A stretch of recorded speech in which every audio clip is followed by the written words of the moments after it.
Hello guys! Welcome dito sa aking channel, Kapalaran 888, Pisces. Alamin natin Pisces kung anong messages, vibration, gabay energy, parsing lahat. So ito ay weekly tarot reading guys. Alamin natin Pisces yung message ng baraha para sa'yo. Okay? So, comment down below doon sa mga Pisces na naghihintay ng kanilang mga readings. Okay? So, pasensya na kayo Pisces kung masyadong medyo delayed yung reading natin kasi yun na nga, may kailangan akong tapusin, ayusin and kailangan kong yun ng maraming oras sa ngayon. Okay? Okay, so yung reading na to is from Monday. Okay? So, from March 3 until March 9. Okay, March 3 to March 9. Happy birthday doon sa mga Pisces na nagba-birthday. Okay, happy birthday guys. Tingnan natin. So, ano ba ang message na para sa'yo?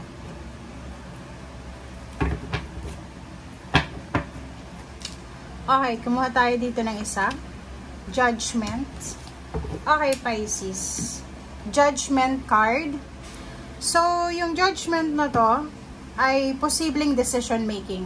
Decision mo, decision ng ibang tao, decision ng korte. It's either may kailangan kang gawin, may kailangan kang alisin, may kailangan kang idagdag sa buhay mo.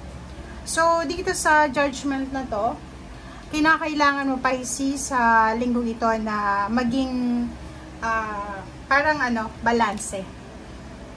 Okay? Ano man yung kailangan mong gawin sa linggong ito, make sure na pag-isipan mo siya ng 10 beses. It's either relocation, travel, movement, new beginnings, parang ganun. And kung makikita mo to, sinasabi ng baraha dito na posibleng ikaw ay may kailangan isakripisyo. Okay? Yun sa mga Pisces, doon sa mga Pisces na parang nag-iisip ka kung ano ba yung posibleng improvement na mangyayari sa'yo this year, 2025 onwards. Ang barahan nito ay nagsasabi sa'yo na kailangan mong lumabas sa comfort zone mo. Okay? Kung nasa Pilipinas ka lang, siguro subukan mong mag-ibang bansa, mag-ibang bayan. Kung nasa probinsya ka, specifically sa probinsya, bakit hindi mo i-try na lumabas ang probinsya nyo? Okay? Lumabas ka sa comfort zone mo, maraming maganda na possible na simulan sa labas ng comfort zone natin. Okay? So, decision making, napaka-importante to, Pisces. So, kung may kailangan kang pagdesisyonan sa linggong ito, mag-isip ng maayos, mag-isip ng 10 beses, 5 beses, or kung ano pa man. Okay? Kumuha pa tayo dito ng siguro mga several cards pa. Mamaya na lang. Okay, rising above. Pisces, eto sa baraha mong ito, sinasabi na, I see only beauty and grace. Wow! So, this week, sinasabi ng baraha na anuman, para kang phoenix rising from the ashes. Babangon ka, 'di ba? Kung ano mang nangyari, alam mo yung may reading ako niyan. Okay? So, bantayan nyo, abangan nyo yung reading ng Venus retrograde and Pisces. Doon mo makikita talaga kung ano yung darating magbabago sa buhay mo. So, eto ipatikim lang, sinasabi na merong lotus dito na sinasabi makakabangon ka galing sa problema, sa stress, galing ka sa, halimbawa, starting 2008 ba or 2018 or basta may 8 kung 8 years ago, siguro marami kang napagdaanan. So, dito sinasabi na makakabangon ka. Okay, babangon ka galing sa mga stress, sa problema, babangon ka galing sa mga negative issues, negative bagay-bagay dyan sa mundo. Okay? Okay, Pisces, tingnan natin. Kumuha tayo dito ng isang baraha o dalawa. Basta interesting guys, bantayan nyo yung message ko or yung reading ko for Venus retrograde in Pisces. Sa inyong sign din so magsisimula yun March 1 to April 15, diba? So almost one month and a half. Wow! Partnership and alliances. Number 3. Nakikita ko sure dito, if you're having a business, if you're having a collaboration with someone else, lalo na sa usaping like trabaho, negosyo, or relationship, nakikita ko sure dito na posibleng magse-celebrate kayo sa linggong ito kasi nakuha nyo kung ano yung positive outcome, yung goals nyo sa buhay dito sa partnership na yan. So, kung makikita mo dito, isang selebrasyon ang posibleng mangyari or isang rason para mag-celebrate ka is yung partnership collaboration. Pwedeng yung asawa mo, yung kapartner mo sa negosyo, yung boss mo, yung company na pinagtatrabahuan mo, ay may improvement or may progress, may development, may changes na mangyayari sa buhay nila or sa sitwasyon nila. Number 10 is a destiny. So, dito sa baraha mo tong 4, sinasabi na ano mang nangyari sa nakaraan is a destiny. Everything happens for a reason. And completion. Andito yung completion. Sinasabi na rising above situation, rising above anything toxic, negative. Dito sinasabi na kung for almost 10 years, 8 years, 8 decades, 10 decades na malungkot ka kasi hindi mo nakikita yung liwanag, hindi mo nakikita yung maganda.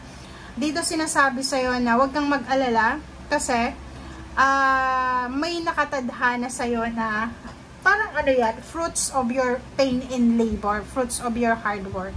Diba? Hindi ka naman bibigyan ng Panginoon or hindi ka binigyan ng struggle sa buhay para pahirapan ka.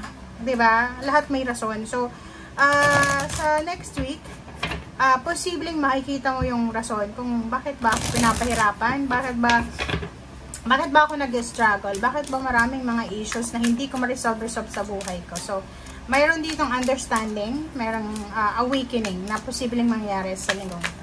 Okay? May naka-destiny guys. So, ang naka-destiny na yan, kahit sino ang humadlang, walang makakahadlang yan. Tandaan nyo yan. Okay? Yung para sa'yo, para sa'yo. Yung swerte mo, sa'yo yon. Walang sino man ang makakakuha noon. Okay? Okay.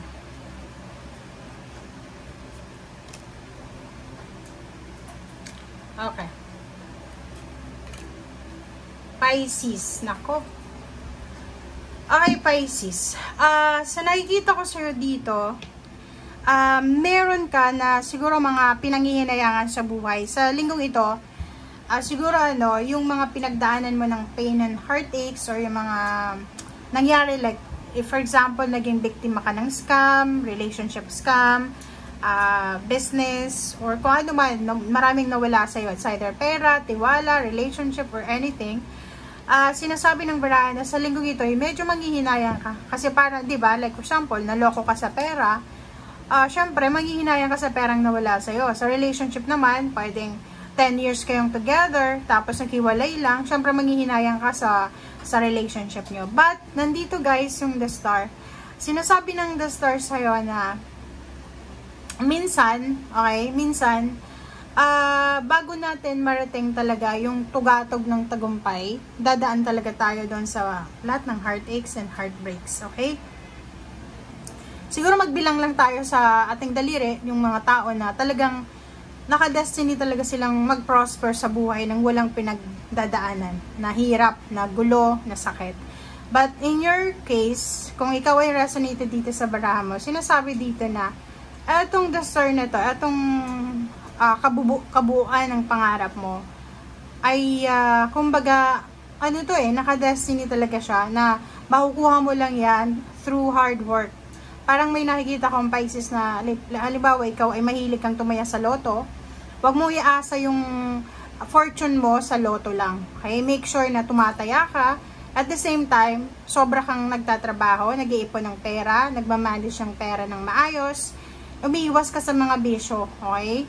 And dito din, sa 7 of Wands, sinasabi ng baraha sa'yo na It's about stability ng pamilya. So, nakikita ko sir dito na starting next week, lalo na guys yung pagpasok ng Venus retrograde sa Pisces, talagang magbabago yung takbo ng pamilya mo. It's either next week or pwedeng next month or pagdating ng April, nasa ibang bansa ka na, nasa ibang bahay, nasa ibang lugar, iba na yung trabaho mo, iba na yung business mo, iba na yung outlook mo sa buhay. So, nakikita ko sa'yo ngayon, habang nandito ka pa sa kung anumang sitwasyon na meron ka sa ngayon, take care of yourself, take care of your body, take care of the mind, the spirit, emotional, psychological, take care of your family, take care of your foundation. Sino ba yung taong nagbibigay sa'yo ng lakas loob? Take care of him, take care of her. If family mo yan, parents, siblings, mahalin mo sila, alagaan mo sila. Nakikita ko sir dito na doon sa mga Pisces na medyo nag-aalala sa pera, huwag kang masyadong mag-alala. Kasi hindi mo alam, may paparating na napakalaking pera sa buhay mo na sobra kang maiiyak sa sobrang saya. Okay? Kung marami kang napagdaanan na pain and heartaches dahil sa pera, maraming naloko sa'yo, lahat ng luha mo na yan ay binibilang yan ng Panginoon and ibabalik niya yan sa'yo ng tenfold positive, diba? Lahat ng sumira ng emotion mo, ng tiwala mo, ibabalik ng universe yung karma sa kanila. So, syempre, diba, ikaw yung umiyak, syempre, alangan ikaw pa yung mabad karma. So, yun ang nakikita natin. Maraming salamat, guys. Bye!